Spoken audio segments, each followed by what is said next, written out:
I've been asked to comment on the claim that an unreacted thermite material was found in the debris of the World Trade Center buildings. In particular, I've been asked to address this paper, which was published in the Open Chemical Physics Journal. The paper concludes with this statement.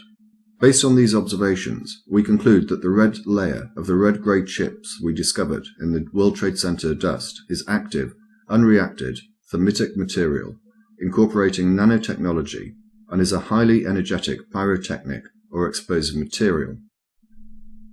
In order to understand the significance of what this paper is saying, I'll give a brief summary of thermite and thermate. Thermite is a mixture of powdered aluminium and some form of metal oxide, usually iron oxide, although it can be made with other metallic oxides, including, for example, copper. When these two materials react, the result is a formation of iron and aluminium oxide and a great deal of heat. In short, it is a highly exothermic reaction. Also, because the oxygen necessary for the process comes from the metal oxide, thermite compounds do not require atmospheric oxygen, and so are ideal for use in, amongst other things, underwater incendiary devices. However, thermite can be somewhat troublesome to ignite, and the subsequent reaction is violent and unpredictable.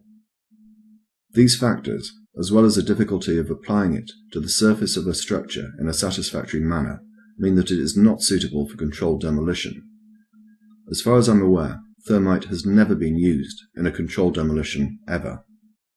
Thermate is a variety of thermite, with the addition of small quantities of other substances, such as sulfur.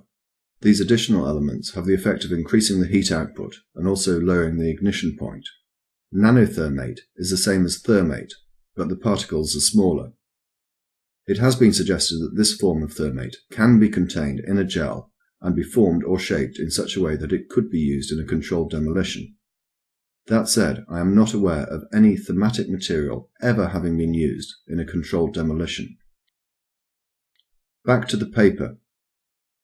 Before going into detail of the paper, it's necessary to look at the authors and where the paper was published.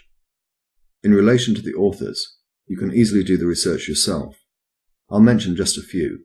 Stephen Jones is a well-known 9/11 conspiracy theorist who has been publishing papers on the subject for 5 years or more. He also gives many lectures on the subject. Niels H. Harrit has a similar pedigree. Greg Roberts gave his address as Architects and Engineers for 9/11 Truth, a collection of 1,000 or so people from across the world who have joined together to encourage further investigation